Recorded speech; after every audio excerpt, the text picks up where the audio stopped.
इत्तेफाक की बात है कि दूसरे नुमाइंदों को गाहक मिलते रहे हैं, क्योंकि ये होटल खासा दिलकश होटल करार दिया जाता है। बस बाज़ औक़ात तकदीर साथ नहीं देती। आप जैसी हसीन लड़की की तकदीर तो हमेशा साथ दे सकती है मैडम वेल्सिया, मैंने कहा और उसने एक निगाह मुझ पर डाली। मैं बहुत ज्यादा दावा रखता हूँ ख़वातीन की निगाहें पहचानने का। जो निगाह वेल्सिया ने मुझ पर डाली थी उसने मुझे बेचैन कर दिया। देखने के इस अंदाज में एक तवील कहानी पोशीदा थी और मैं चूंकि अभी ज़हनी तौर पर अपने आप को बिल्कुल आज़ाद रखना चाहता था, इसलिए ऐसी कोई कहानी मेरे लिए नाकाबिले बर्दाश्त ना होती। मैंने वेल्सिया का चेहरा देखते हुए कहा, क्या बात है, आप संजीदा हो गईं?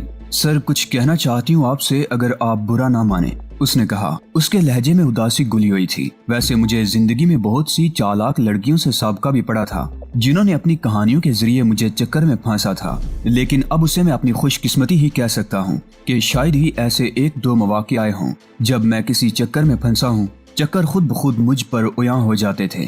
वेल्सिया खामोशी से मुझे देखती रही, फिर उसने कहा, सर, आपने एयरपोर्ट से आते हुए मुझसे कहा था कि इस होटल का इंतखाब आपने सिर्फ मेरी वजह से कर लिया।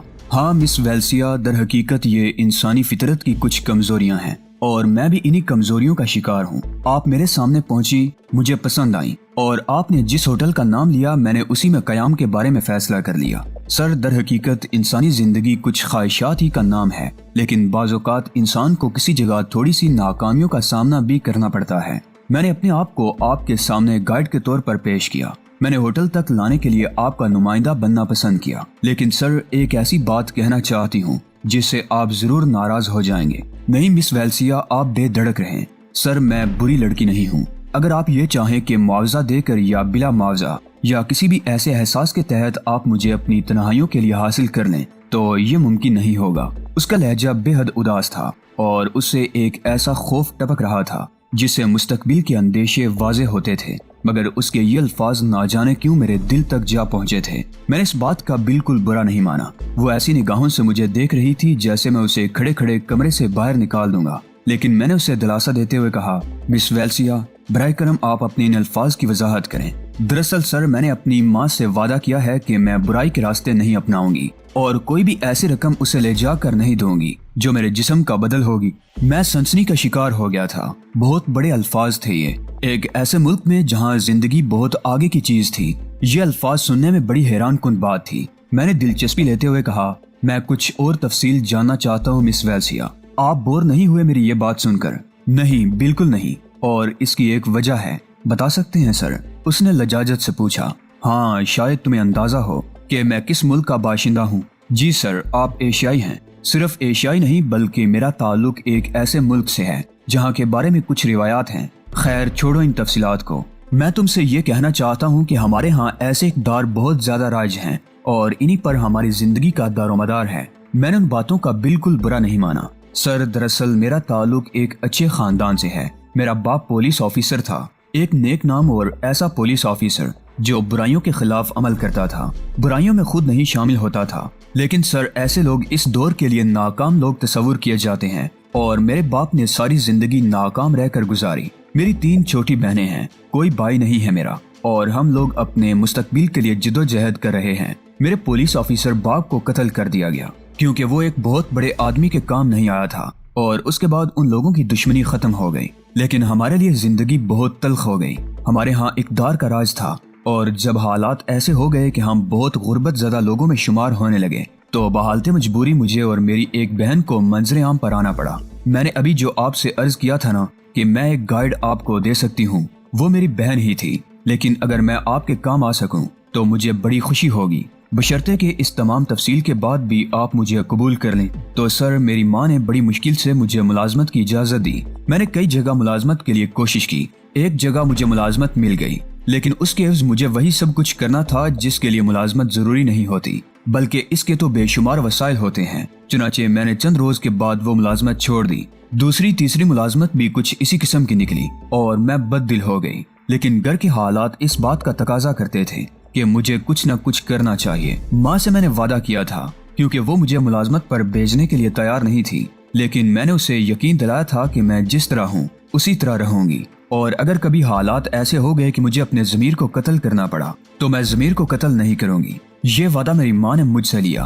और मेरे वादे पर एतमाद किया। बहरतौर इसके बाद मैं सिर्फ प्रोग्राम कॉन्ट्रैक्ट कर लेती हूँ और कहीं मुलाजमत नहीं करती। चुनाचे सर, मैं आपसे ये बात कह देना बेहद जरूरी समझती हूँ कि मैं वो गर्दन झुकाकर खामोश हो गई। मैं अजीब सी निगाहों से उसका जायजा ले रहा था। हालांकि मेरी फितरत ऐसी कहानियों को हजम नहीं कर पाती थी। बात यह नहीं थी कि मैं फितरी तौर पर बिगड़ा हुआ इंसान था, बल्कि जिंदगी कुछ इस डब से शुरू हुई थी कि फितरत में सरकशी पैदा हो गई थी। कसूर तैमूर जमाल साहिब का था। मैं ये बात दावे से कह सकता हूँ, और इस सिलसिले में अगर तज्जिया किया जाए तो बड़ा लंबा चौड़ा झगड़ा खड़ा हो सकता है। वालिदैन का औलाद पर बेशक हक है, लेकिन औलाद भी उन्हीं के तवस्सुत से दुनिया में आती है, और जो जिम्मेदारियां उन पर आयद हो चुकी हैं उन्हें किसी हद तक जरूर पूरा करना चाहिए। लेकिन बाज़ औक़ात कुछ ऐसे केस हो जाते हैं जिनमें सूरत हाल बिगड़ जाती है और इख्तलाफात का आगाज गरी से शुरू हो जाता है। इस फितरत की तश्कील में तैमूर जमाल साहिब की इंतहा पसंदी भी शामिल थी। हालांकि दिल के बाज़ गोशे अब भी ऐसे थे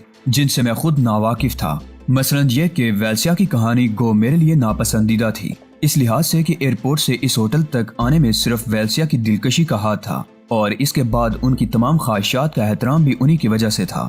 लेकिन मोहतरमा ने चंद लम्हात में सारा खेल तब्दील कर दिया। ताहम दिल की गहराइयों में कोई नागवार तासुर नहीं उभरा था, बल्कि उनसे हमदर्दी हो रही थी। मैं कुछ देर खामोशी से वेल्सिया का चेहरा देखता रहा। फिर मैंने कहा, अगर इजाजत हो वेल्सिया तो बेतकल्फी से एक सवाल पूछूं? जी सर, जरूर। जिस इलाके से आपका ताल्लुक है वहाँ ये ज़मीर और वादे वगैरह चलते नहीं हैं? क्या आपका पूरा खानदान इसी कदामत परस्ती का शिकार है? वेल्सिया मुझे देखने लगी। फिर उसने ठंडी सांस लेकर कहा, सर मैं इस बात का जवाब नहीं दूंगी। तुम्हें हक है वेल्सिया, जवाब ना दो, लेकिन जवाब ना देने की वजह बता सकती हो। मैंने कहा, सर जो कुछ मैं कहूंगी शायद आपको पसंद ना आए, बस यही वजह है। जी सर। तो फिर तुम बेतकल्फी से कहो। मैं वादा करता हूँ कि तुम्हारी बात को नापसंद नहीं करूंगा, या नापसंद भी आई तो उसका बुरा नहीं मानूंगा। सर जी चाहता है कि आपसे इस मौजू पर बात करूं, आपकी इजाजत से। दर हकीकत दुनिया का कोई खिता हो, फितरत की पाकीज़गी तो हर चीज से मुंसलिक हो जाती है। अगर हम अपने शफाफ कपड़ों पर कोई धब्बा देखना पसंद नहीं करते तो फिर हम जमीन पर पड़ी हुई गंदगी में जानबूझकर पांव डालना पसंद नहीं करते, क्योंकि इससे हमें घिन आती है, नफरत होती है। तो इसका मकसद ये है कि हमारी फितरत गंदी नहीं है। अब अगर चारों तरफ ही गंदगी बिखरी हो और इससे गुजरना पड़े तो आप खुद बताइए कि आदमी क्या कर सकता है। मैं बकौल आपकी पूरी दुनिया ही की बात कर रही हूँ। कहीं भी चले जाइए, इंसान की जात में कुछ इकदार जरूर मिलेंगी। बाज़ औक़ात वक्त कुछ ऐसे रास्ते मुतय्यन कर देता है कि इंसान को अपनी फितरत के खिलाफ सब कुछ करने पर मजबूर होना पड़ता है। जब हम अपने वजूद पर कोई बैरूनी गंदगी बर्दाश्त नहीं कर सकते तो फिर रूह पर अगर कोई धब्बा पड़ जाए तो सर वो तो बहुत ज्यादा तकलीफ दे है। मैं इलाकाई बुनियाद पर यह बात मानती हूँ कि हमारे यहाँ बिगड़ने वालों की तादाद बहुत ज्यादा है, लेकिन अगर आप इसके पसे मंजर में चले जाइए तो जो पहला आदमी आपको मिलेगा, इस बुराई का जिम्मेदार उसके पसे पर्दा भी कुछ अवामल होंगे, यहाँ तक कि एक मिजाज बनता चला जाता है। हाँ, ये दूसरी बात है कि हम इस बुराई के बारे में सोचते जरूर हैं। हम इस गंदगी को फैलाने की कोशिश जरूर करते हैं जो हमारे पैरों से लिपट सकती है। अगर वो चौड़ाई हमारी पहुंच से बाहर हो तो फिर मजबूरी होती है, पहुंच के अंदर हो तो हमें उसे जरूर फलांग लेना चाहिए। सर ये नजरिया तो हर दिल में पैदा हो सकता है, चाहे उस दिल वाले का ताल्लुक किसी भी खित्ते से हो। बात चूंकि एक ऐसे शख्स की थी जो पुलिस का अफसर आला था और सैलिटू में एक नेक नाम इंसान समझा जाता था। उस नेक नाम इंसान ने अपनी फितरत के मुताबिक अपना घर का माहौल तरतीब दिया और सर हम सब ने उसी माहौल में आंख खोली। हम उन तमाम लोगों में शामिल नहीं थे जो जिद्दत के नाम पर बेलगाम हो चुके थे। थोड़े से पसमानदा थे, लेकिन हमें बैरूनी दुनिया से किनारा कशी इख्तियार कर लेना पड़ी थी। हम सब एक दूसरे के साथ खुश रहते थे, एक दूसरे के साथ ही अपने काम जारी रखते थे। अब ये अलग बात है कि तकदीर ने हमारा साथ नहीं दिया और इस बड़े आदमी ने मेरे वालिद को जिंदगी से महरूम कर दिया। मसाइब हमारे इर्द गिर्द भी बिखर गए और कीचड़ दूर दूर तक फैल गई। सर हम आज तक इस कीचड़ को फलांग रहे हैं। जैसा कि मैंने आपसे अर्ज किया कि मेरी कई बहनें हैं और कोई दूसरा जरिया नहीं है हमारे पास कि हम जिंदा रह सकें। हो सकता है आने वाला वक्त हमें इस कदर मजबूर कर दे कि बिल आखिर आप जैसे लोगों को हमसे शिकायत ना रहे। वेल्सिया की आवाज में एक हल्की सी लर्जिश थी। न जाने क्यों मेरा दिल कांप कर रह गया। इन अल्फाज के पसे पर्दा जो बेबसी झलक रही थी वो बहुत कीमती थी, बड़ी काबिल एहतराम, मदद के लायक। मैंने उसके शाने पर हाथ रखते हुए कहा, वेल्सिया दर हकीकत मेरे जहन में कुछ देर पहले तुम्हारे लिए वो जज्बा नहीं था जो अब पैदा हो गया है। मैं तुम्हें एक बात जरूर बताऊंगा वेल्सिया, हम सब इसी दौर की तरतीब हैं, लेकिन कहीं कहीं तरतीब बदल जाती है। और हम अपने आप से मुख्तलिफ हो जाते हैं। मैं तुम्हारा एहतराम करता हूँ, तुम्हारे जज्बात का, तुम्हारे एहसासात का। लड़ती रहो, हो सकता है वक्त तुम्हारा गुलाम बन जाए। वेल्सिया की आंखों में एक लम्हे के लिए आंसुओं की नमी पैदा हुई, फिर वो मुस्कुराने लगी और उसने कहा, सर लड़ूंगी, बहुत अरसे तक लड़ूंगी। आप यकीन कीजिए बड़ी हिम्मत है मेरे अंदर और अभी दूर दूर तक मेरे अंदर शिकस्त के आसार नहीं हैं। वेल्सिया को मैंने कबूल कर लिया। यूं ही सही, क्या फर्क पड़ता है, एक वेल्सिया ही तो नहीं, बेशुमार अफराद से मेरा साबका पड़ेगा। मैंने उसे बददिल करना मुनासिब नहीं समझा। मैं उसे गाइड के तौर पर कबूल कर चुका था और ये काम उससे लेना चाहता था। चुनाचे इस काम का आगाज हो गया। मुझ पर जो जिम्मेदारियां आयद की गई थी उसके लिए वक्त कभी मुसल्लत नहीं किया जाता था और इस बात की मुझे पूरी इजाजत थी कि अपने काम को अच्छी तरह सोच समझ कर अंजाम दूं। जाहिर है ये काम किसी मशीन के पुर्जे को दुरुस्त करना नहीं होता था या किसी को जाकर खत देना नहीं होता, बल्कि जिंदगी की बाजी लगाकर अमल करना होता था। गैरों के सीने पर बैठकर ये मालूम किए बगैर कि जिस जगह ये काम सरअंजाम देना है वहाँ का माहौल कैसा है, वहाँ के रवाज कैसे हैं, वहाँ के लोगों के मिजाज कैसे हैं। कहीं भी लफ्जिश हो तो फिर ये भी जुबान से नहीं निकाला जा सकता कि हम किस मुल्क के नुमाइंदे हैं और हमें किसने किस मकसद के तहत भेजा है। चुनाचे जो काम भी करना होता था उसमें वक्त की कैद कबूल नहीं की जा सकती थी। वक्त अपने जाविये बदलता रहता है और हमें जिंदा रहने का हक है। चुनाचे मैंने एक मंसूबा बना लिया। वेल्सिया के साथ कम से कम सैली 2 के नवाहात की सैर कर ली जाए, उसके बाद बड़ी नरमी के साथ उसे पीछा छुड़ा लिया जाएगा। जाहिर है वो जिंदगी के उन रास्तों को धकेल रही है जिनसे गुजरने पर मजबूर है। मेरे बाद कुछ और करेगी वो। ठेका तो कोई भी नहीं ले सकता, लेकिन उसे इसका थोड़ा बहुत हक दे दिया जाए और वो भी इस अंदाज में कि वो इसे बीक तस्वुर ना करे। चुनाचे अमल शुरू हो गया। वेल्सिया दर हकीकत एक बेहतरीन गाइड थी और सैली 2 भी एक काबिल दीद मकाम था। पूरा शहर इंतहाई साफ सुथरा, शफाफ, जदीद जिंदगी से भरपूर। इसके साहिल बेहद हसीन थे और वेल्सिया के मिजाज से बिल्कुल मुख्तलिफ। यानी यहाँ देखने के लिए बहुत कुछ था और ऐसे साहिल मुझे बहुत पसंद थे। साहिलों की बुरी रेत पर छोटे छोटे होटल बिखरे हुए थे जो बिल्कुल आर्जी थे, यानी ट्रालर पर ऐसी दीवारें लाद कर लाई जाती थी जिन्हें किसी भी जगह नस्ब कर लिया जाए, फिर उनके इर्द गिर्द कुर्सियां इकट्ठी कर दी जाएं, काउंटर बनाए जाएं और होटल तैयार, हर तरह की आसाइशों से भरपूर। कोई सोच भी ना सके कि आर्जी तौर पर इतना काम किया जा सकता है। और फिर इन होटलों की तमाम कुर्सियां बड़ी ही होती थी। गालिबन सैली 2 में सयाहों की आमद भी जरूरत से कुछ ज्यादा ही थी और इनकी बुनियादी वजह यहाँ के सब्जाजार और साहिली इलाके थे। बहुत से साहिली इलाके तो इंतहाई हसीन थे और खतरनाक बात यह कि बिल्कुल कुदरती। मसलन शहर के मशरकी साहिल पर चट्टानों का एक पूरा शहर आबाद था। सफेद पत्थरों की चट्टानें जिन्हें देखकर ये गुमान होता था कि इन पर इंसानी हाथों की कार फरमाई शामिल है, लेकिन दर हकीकत वो कुदरती थी और फिर उन्हें इस खूबसूरती से इस्तेमाल किया गया था कि दाद देने को जी चाहता था। इन चट्टानों के इर्द गिर्द भी गालिबन किसी ठेकेदार ने इस किस्म का बंदोबस्त किया था कि समुद्री पानी के दरमियान ऐशो इशरत का बंदोबस्त हो सके। लेकिन जरा सी उलझन की बात यह थी कि नेक दिल वेल्सिया इन तमाम चीजों की साथी थी और बाज़ औक़ात ऐसे मनाज़र से मुझे खुद नजर चुरानी पड़ती थी जिनमें वेल्सिया का तकद्दुस मजरू हो। अलबत्ता वहाँ से मुस्तकबिल के प्रोग्राम लेकर चलना कोई मुश्किल नहीं होता था। वेल्सिया से जल्दी पीछा छुड़ाना चाहता था। एक सब्जाजार में जहाँ एक बहुत बड़ी सी मसनूई झील बनी हुई थी, बेंच पर बैठकर कॉफी और खास किस्म का बर्गर खाते हुए मैंने वेल्सिया से यूं ही सरसरी तौर पर पूछ लिया, वो शख्स कौन था मिस वेल्सिया जिसने आपके बाप को कत्ल कर दिया? यकीनन आपके दिल में इंतकाम का तस्वुर उभरा होगा। क्या आप उसके खिलाफ कुछ नहीं कर सकती थी? वेल्सिया की निगाहें खला की वुसअतों में खो गईं। चंद लम्हात वो सोचती रही, फिर उसने कहा, हर जगह ऐसे लोग होते हैं सर जो माहौल पर कादिर होते हैं। पैदा होते ही उनकी हिफाजत शुरू हो जाती है और फिर वो इसी भरपूर तहफ़्फ़ुज़ में मर जाते हैं। वो दुनिया को जिस कदर चाहें बिगाड़ देते हैं, लेकिन दुनिया उनका कुछ नहीं बिगाड़ सकती। ये शख्स जिसका नाम रॉबी डेल है, सैली 2 का बहुत बड़ा आदमी है। बस मैं आपको क्या बताऊं कि इसके हाथ कितने लंबे हैं और इसकी पहुंच कहां कहां तक है। मैंने कॉफी का मग मुंह से हटाकर हैरान निगाहों से वेल्सिया को देखा, मगर वेल्सिया बदस्तूर खला में गूं रही थी। रॉबी डेल, मैंने आहिस्ता से कहा। जी सर, उसके बारे में मुझे कुछ और तफसीलात बताओ। और वेल्सिया मुझे रॉबी डेल के बारे में बताती रही, उसके मामूलात, उसकी जिंदगी, उसका तरीकाकार, वो सब कुछ बताती रही। उसने कहा, रॉबी डेल जिंदगी की लताफतों से पूरा फायदा उठा रहा है। औरतों का रसिया है। दुनिया भर की हसीन औरतें उसके गिर्द जमा रहती हैं और उसके गैर मुल्की दोस्त उसे तोहफों में हसीन औरतें पेश किया करते हैं जो दूर दराज मुल्कों से लाई जाती हैं। यहाँ सैली 2 में वो दर्जनों इमारतों का मालिक है। वेल्सिया बहुत कुछ बताती रही اور در حقیقت میں یہ محسوس کرنے لگا کہ اس کے ساتھ گزرا ہوا وقت بے مقصد نہیں گزرا۔ تبھی میرے ذہن میں ایک اور خیال آیا۔ مجھے بتایا گیا تھا کہ رابی ڈیل کو قتل کرنے کے بعد مجھ سے وہ پہلا ایجنٹ ملے گا جو میرا آئندہ کا کام بتائے گا۔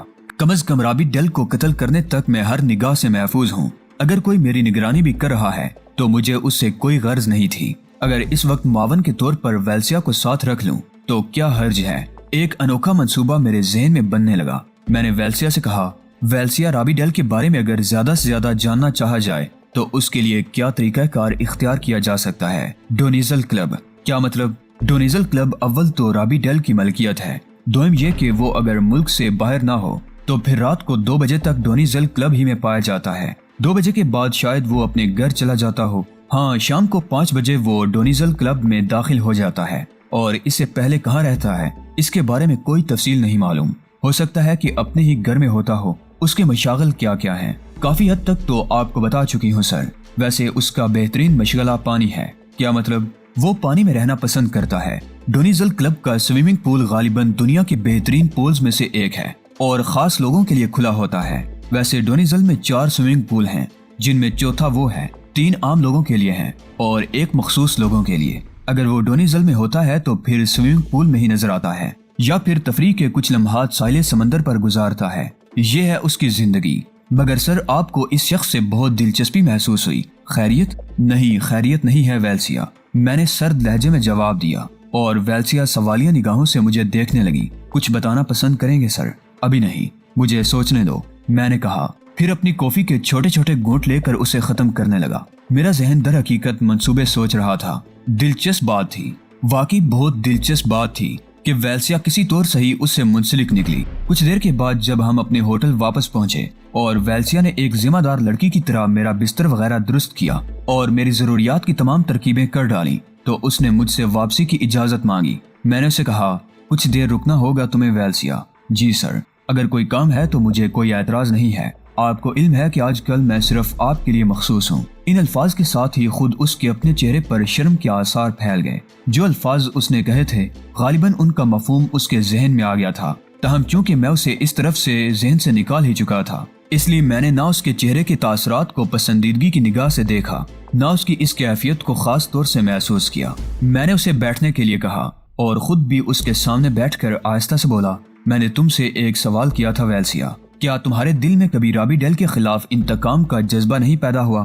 سر، میں نے آپ کو جواب دیا تھا، میں اس سے انتقام نہیں لے سکتی، یہ بات میں اچھی طرح جانتی ہوں۔ آپ کیا سمجھتے ہیں سر، دولت مند لوگ اور خاص طور سے رابی ڈیل جیسے لوگ جو اپنے مقصد کی تکمیل ہر حال میں چاہتے ہیں، دشمن نہیں رکھتے؟ سر، اس کے بے شمار دشمن ہوں گے اور ان دشمنوں سے نمٹنے کے لیے اس نے یقینی طور پر بندوبست بھی کیا ہوا ہے، ورنہ سیلیٹو ہی کے کسی گوشے میں ہلاکت کا شکار ہو جاتا۔ سر، میں کیا اور میری اوقات کیا؟ باپ یاد آتا ہے تو دل تڑپ اٹھتا ہے، لیکن پھر حقیقتوں پر نگاہ دوڑاتی ہوں تو اندازہ ہوتا ہے کہ میں وہ کچھ نہیں کر سکتی جو دل میں ہے، اور پھر میرے سامنے میری چھوٹی بہنوں کا مستقبل بھی ہے۔ سر، حقیقتوں کو قبول کرنا چاہیے، اور میں نے حقیقتیں قبول کر لی ہیں۔ میرے ہونٹوں پر مسکراہٹ پھیل گئی۔ میں نے کہا، لیکن میں نے ان حقیقتوں کو تسلیم نہیں کیا مس ویلسیا۔ میں سمجھی نہیں سر۔ ویلسیا نے سوالیہ نگاہوں سے مجھے دیکھا تو میں نے آہستہ سے کہا، میرے خیال میں رابی ڈیل کو تمہارے والد کے قتل کے جرم میں سزائے موت ہونی چاہیے۔ یہ سزائے موت اسے قانون نہیں دے سکتا، لیکن سزا اس کا مقدر ہے، اسے میری طرف سے سزائے موت دی جاتی ہے۔ ویلسیا بہت زیادہ حیران ہو گئی۔ میں نے اسے کہا، ہم سوال کرنے میں احتیاط کرتے ہیں ویلسیا، اور تم مجھ سے یہ بالکل نہیں پوچھو گی کہ میرے دل میں تمہارے والد کے انتقام کا جذبہ کیوں پیدا ہوا ہے۔ بس یوں سمجھ لو کہ یہ میرا شوق ہے اور میں اس شوق کی تکمیل کرنا چاہتا ہوں۔ سر، مگر آپ غیر ملکی ہیں، اس کے بارے میں کچھ بھی نہیں جانتے، اسے دیکھا بھی نہیں ہے آپ نے، اور بلا وجہ آپ اپنے آپ کو مصیبت میں ڈالیں گے۔ نہیں سر، بہت سے معاملات ہم خدا پر چھوڑ دیتے ہیں، میں نے بھی بحالت مجبوری یہی فیصلہ کیا ہے۔ ٹھیک ہے ویلسیا، اس میں کوئی شک نہیں کہ سارے مسئلے آسمانوں پر حل ہوتے ہیں، اور اگر یہ بات آسمانوں ہی سے میرے ذہن میں اتری ہے تو مجھے کوشش کر لینے دو۔